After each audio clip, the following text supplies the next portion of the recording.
नमस्कार दोस्तों, कैसे हैं आप सभी। आपका बहुत बहुत धन्यवाद मुझे इतना प्यार देने का, मेरे चैनल को सब्सक्राइब करने का और लाइक करने का।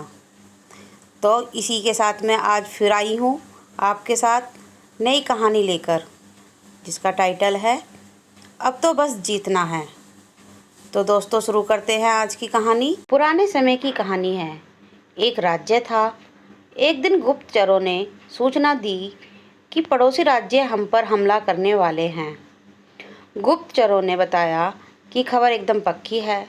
सिर्फ 3 दिनों के भीतर पड़ोसी राज्य अपनी विशाल सेना के साथ हम पर हमला कर देगा और उनकी सेना इतनी बड़ी है कि उनका सामना करना बहुत मुश्किल है। राजा बेहद चिंतित हो गया, परेशान हो गया। राजा ने तुरंत सभा बुलाई और सभी लोगों से सलाह मांगी कि अब हम लोगों का मरना तय है। अगर किसी व्यक्ति के पास कोई सुझाव है तो बता सकता है, कोई स्ट्रेटेजी है तो बता सकता है। राजा के चतुर मंत्री ने कहा, अब जान पर बात आ गई है तो इसका एकमात्र उपाय है कि हमें आज ही, अभी ही, इसी वक्त ही पड़ोसी राज्य पर हमला कर देना चाहिए।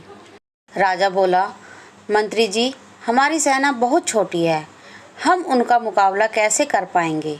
मंत्री बोला, पड़ोसी राज्य अभी युद्ध के लिए तैयार नहीं है। अभी उस राज्य पर हमला कर दें तो संभल नहीं पाएंगे और हमारे जीतने की कुछ तो संभावना बनेगी। वैसे भी हम पर हमला होने वाला है। वो इतनी विशाल सेना है, हम यूं ही मरने वाले हैं। वो वैसे भी हमें 3 दिन बाद मारने वाले हैं, तो क्यों ना कुछ न करने से हम ये कर सकते हैं। राजा को बात थोड़ी अच्छी लग गई। उसने तुरंत अपनी सेना को तैयार होने का आदेश दिया और उस राज्य के नागरिक भी सेना के साथ जुड़कर युद्ध में चले गए। पड़ोसी राज्य जो था, वहाँ तक पहुँचने से पहले एक पुल पार करना होता था। एक पुल था जो जैसे ही वो सेना पुल पार करके उस राज्य में घुस गए तो राजा ने कहा, हम अपने पड़ोसी राज्य में घुस चुके हैं। ये जो पुल है, इस पुल को जला दो।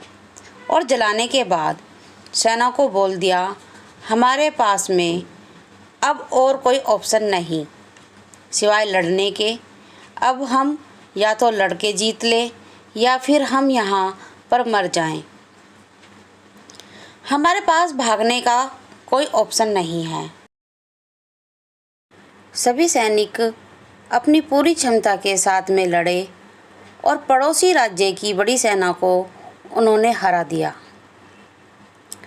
इस एटीट्यूड के साथ में कि हमारे पास में कोई और ऑप्शन नहीं है। इस कहानी के मैसेज है, जब आपके पास में प्लान बी नहीं होता और आपके पास में सिर्फ प्लान ए होता है, तो दोस्तों पूरे होने की संभावना बहुत अधिक होती है।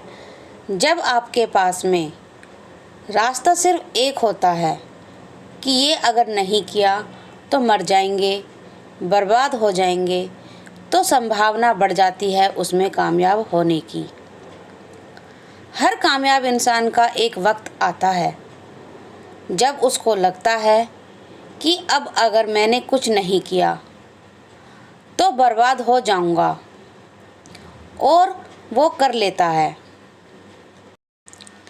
तो दोस्तों मेरा कहने का मतलब बस इस कहानी के द्वारा यही है कि जीवन में, हमारे जीवन में कई बार ऐसे मोड़ आ जाते हैं कि हमें करो या मरो वाली स्थिति से गुजरना पड़ता है।